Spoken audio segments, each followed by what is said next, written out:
Our bodies are made up of a bunch of different systems. The circulatory system delivers nutrients all over the body by pumping blood through blood vessels.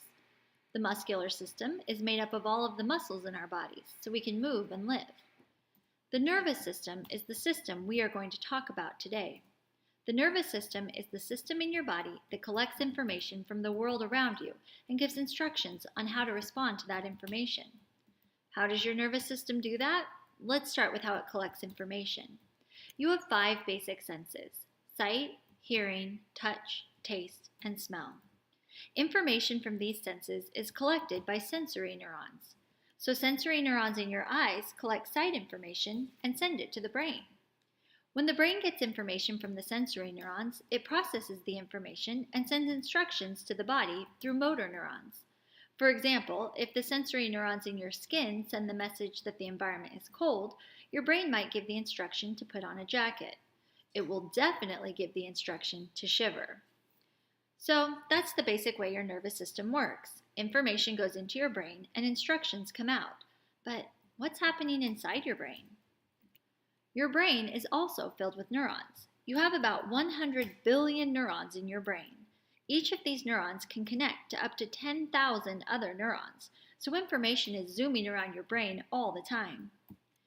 Our brains have 3 major divisions. The brainstem controls all of our automatic body processes like breathing or heartbeat.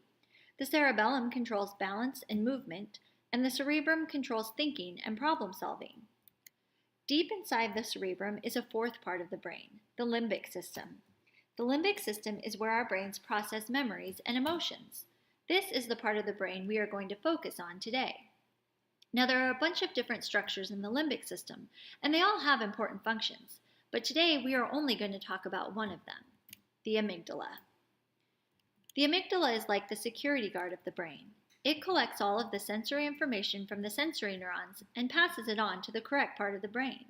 If the information is important, it's sent off for storage. But as the security guard of the brain, the amygdala's main job is to protect you. If your amygdala gets information it perceives as a threat, it doesn't waste time passing on this information. Instead, it triggers the fight or flight response. Your amygdala believes you are in mortal danger and prepares your body to either fight to the death or run away.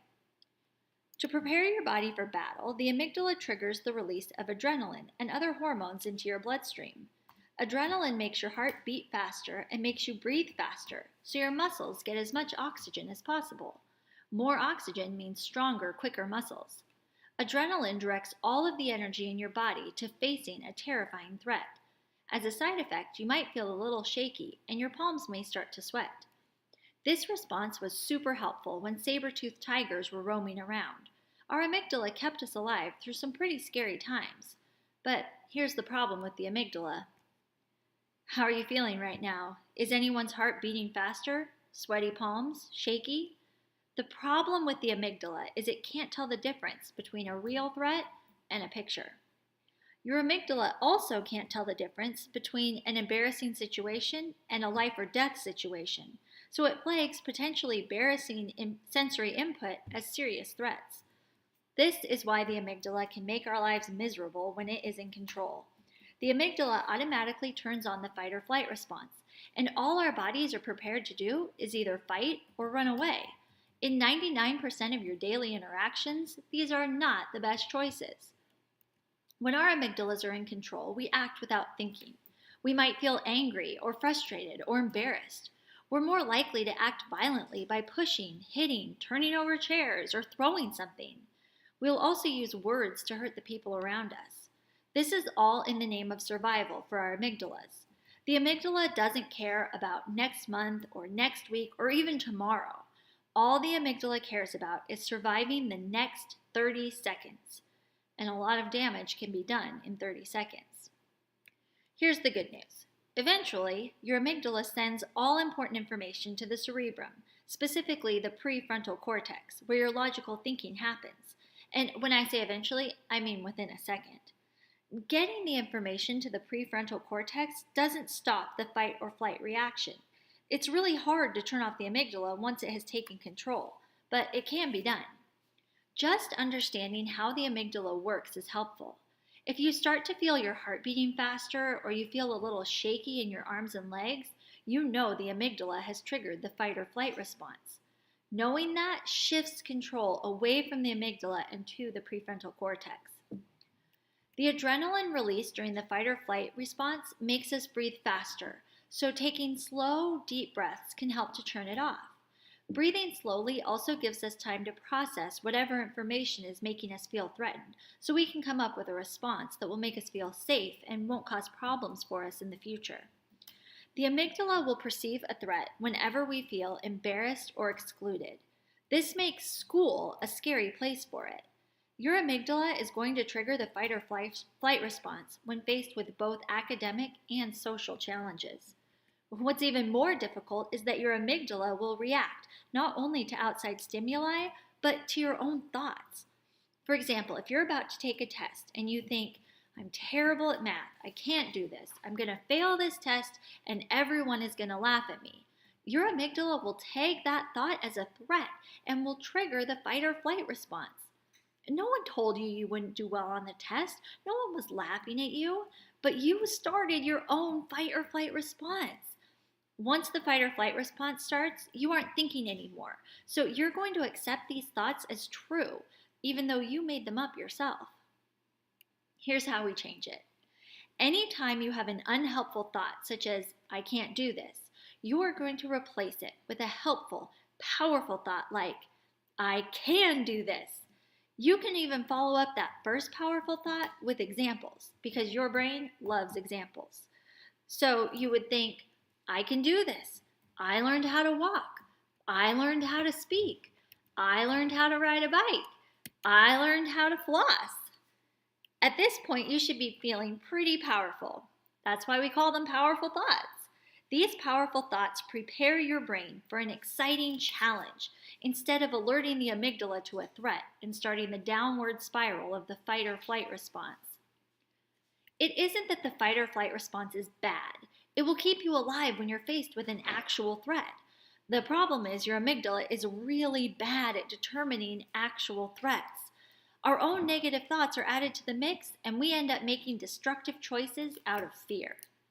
This is especially true in social relationships at school. Our amygdalas are already on high alert at school because we're constantly being asked to do things that feel scary.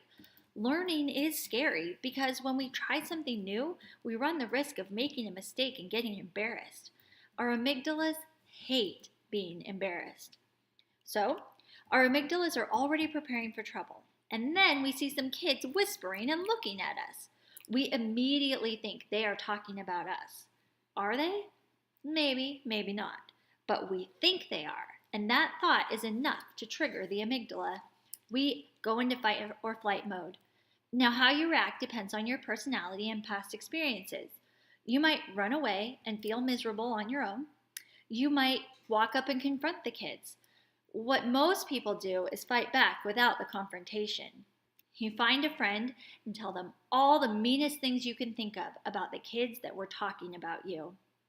This is the most destructive option because rumors start spreading, more people's amygdalas are triggered, and it's all based on a thought you had in your head. If thoughts can trigger the fight or flight response, they can also stop it. When I see people whispering and looking at me, I can choose how to respond to it. I can think, I don't really care what they're talking about. Not reacting to attacks from others, either real or imagined, is really hard. It's hard because our brains are designed to respond to attacks, but ignoring an attack isn't impossible. It's easiest to ignore a mean comment or snub when you remember that other people's behavior and choices has nothing to do with you. In fact, people will only attack you when they're feeling bad about themselves. So, if you want to be a part of making school a safer, happier place for everyone, if someone attacks you, instead of perceiving it as a threat, you can see it for what it really is, a cry for help. This person is feeling really bad, and he or she doesn't know how to fix it. Now, hopefully you have a better idea of how to manage your own feelings so you can take control back from your amygdala. Remember that your thoughts aren't always true. And when your thoughts aren't helpful, you can change them. When you feel your amygdala taking over, take deep breaths and give yourself time to process your thoughts. And most of all, be kind to yourself and each other.